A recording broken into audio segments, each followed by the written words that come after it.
There is a very familiar passage from Luke that didn't make it into our official lectionary that we use in determining our readings each Sunday. It's the passage that bridges last week's gospel about the rich man who plans to build bigger barns for his abundant crops, and this week's gospel about selling one's possessions, giving alms, and putting your treasure in heaven. I want to read for you this passage that bridges these two. Jesus said to his disciples, "Therefore I tell you, do not worry about your life, what you will eat, or about your body, what you will wear. For life is more than food, and the body more than clothing. Consider the ravens. They neither sow nor reap. They have neither storehouse nor barn, yet God feeds them. Of how much more value are you than the birds? And can any of you, by worrying, add a single hour to your span of life? If then you are not able to do so small a thing as that, why do you worry about the rest? Consider the lilies, how they grow. They neither toil nor spin, yet I tell you, even Solomon in all his glory was not clothed like one of these.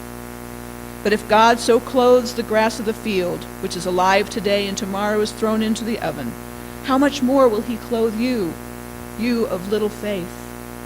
And do not keep striving for what you are to eat and what you are to drink, and do not keep from worrying, for it is the nations of the world that strive after these things, and your Father knows that you need them.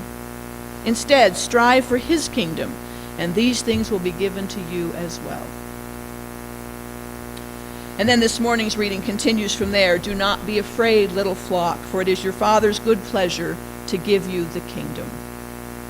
And where your treasure is, there your heart will be also." It is within the context of these verses that we are to understand, sell your possessions and give alms. I do not think that this verse is to be interpreted as a standalone command, that it is God's intent that everyone sell all that they own and give the proceeds to the poor.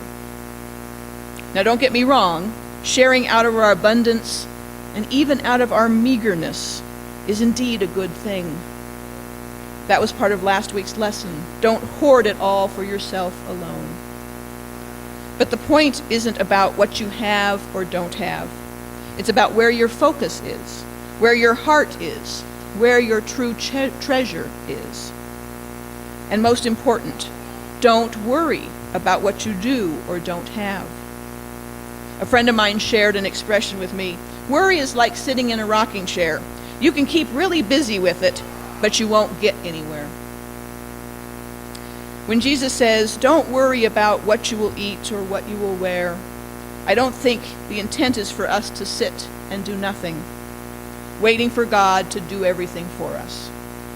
Rather, we are expected to do what we can, buying and planting seeds and spraying and tending crops if you're a farmer or a gardener, caring for your family, especially if you have children, working at whatever your vocation is, using the earnings from that work as wisely as you are able in order to provide food and shelter for yourselves as well as providing for others who are in need. That's part of the alertness that is mentioned later in the gospel. Be dressed for action and have your lamps lit. Blessed are those slaves whom the master finds alert when he comes. We have a role to play. We are expected to participate in our lives and in God's work in this world. And then we need to let go. Worrying about a crop won't make it come up any faster or more abundantly. Worrying about the economy won't make it get any better any sooner. Do as you are able, and then trust in God. Leave the worrying to God. As it says in the bridge passage, can any of you, by worrying, add a single hour to your span of life?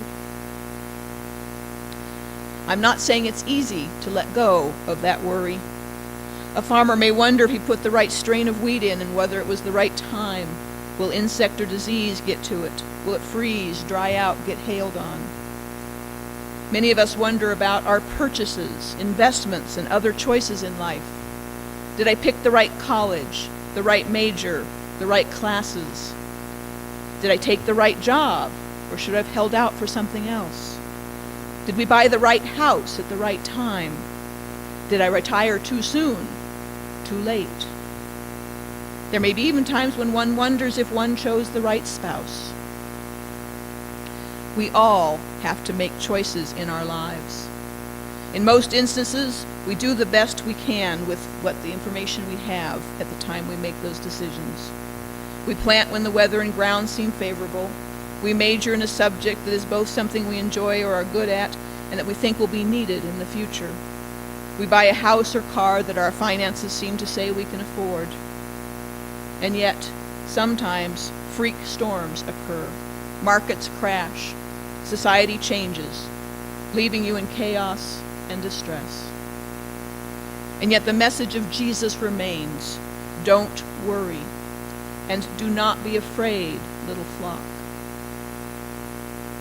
I once heard it said that luck is when opportunity meets preparedness. The same might be said of God. Be alert and ready for what God is doing in your life and in the world. Don't just sit idly by, waiting for luck or God to do it all. And don't be fearful of doing the wrong thing or doing something at the wrong time. And don't obsess over past mistakes. Instead, do what you are called to do, and then trust in God. And try not to worry if things are not happening in the manner or speed you expect. For as we are told in the gospel, it is your Father's good pleasure to give you the kingdom. Amen.